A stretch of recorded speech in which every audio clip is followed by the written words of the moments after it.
Corona को हराने की एक जंग में एक और जहां कई सरकारी अधिकारी कर्मचारी कोरोना की ड्यूटी से बचने की कोशिश में हैं, वहीं जुडिशरी मतलब न्यायाधीश व एडमिनिस्ट्रेशन में पदस्थ एक नवयुगल ने अपनी शादी की तारीख को इसलिए स्थगित कर दिया क्योंकि पहले कोरोना को हराना है।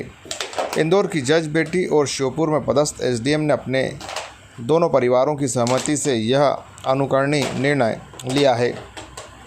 इंदौर के ईओडब्ल्यू के विशेष लोक अभियोजक अश्लेष शर्मा की सुपुत्री हर्षिता शर्मा जज हैं और वह वर्तमान में देवास जिले की बागली कोर्ट में पदस्थ हैं।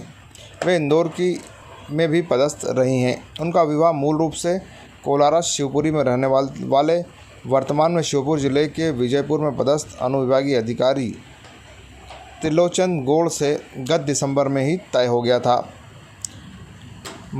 4 मई को होने वाली शादी को लेकर सभी तैयारियां पूरी हो गई थी। अवकाश भी स्वीकृत हो गया था, लेकिन दोनों ने अपना अवकाश स्थगित करा दिया और कोरोना की इस लड़ाई को लड़ने के बाद शादी जैसे सुखद बंधन में बंधने का निर्णय लिया। सबको विदित है कि वर्तमान में हमारा पूरा देश जो है कोरोना महामारी से बचाव एवं सुरक्षा में जुटा हुआ है।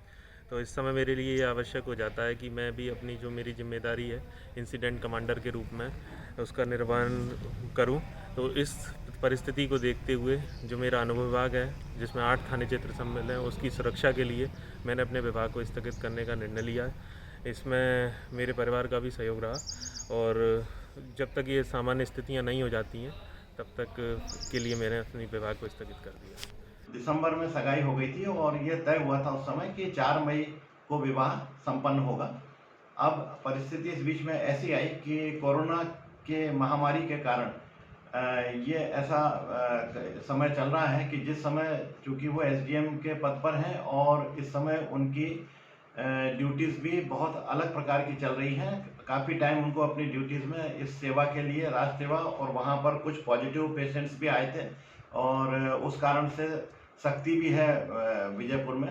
तो मेरी दामाद जी से जब बात हुई तो मैंने उनसे भी पूछा, तो उनका ये कहना था कि इस समय जिस प्रकार की ये ड्यूटी चल रही है तो मुझे ऐसा लगा कि वो शायद अभी नहीं चाहते हैं ऐसी परिस्थिति में अपने कर्तव्य को छोड़कर विवाह करना। फिर मैंने उन परिवार से बात करी तो उनके पिताजी ताऊजी वगैरह से जब चर्चा हुई तो एक बात मैं ये बताना चाहूँगा कि इतने अच्छे परिवार के लोग हैं कि उन्होंने हम वधू पक्ष वालों पे ये चीज़ छोड़ी कि भाई आप लोग तय कर लें, आप लोग जैसा कहेंगे उसमें हमारी हाँ रहेगी। हम लोग कोई दबाव या कोई ज़बरदस्ती नहीं है इसमें विवाह को लेकर। तो फिर हम लोगों ने ये तय किया कि इस समय 4 मई को तो अपन विवाह का कार्यक्रम स्थगित करके आगे कोई जब ये थोड़ा सा महामारी से अपन उबर जाएंगे उसके बाद विवाह उपयुक्त रहेगा करना। तो फिर सबके सहमति से अब हम लोग इस विवाह को आगे करेंगे। 4 मई को हम लोग अब विवाह इनका नहीं कर रहे हैं।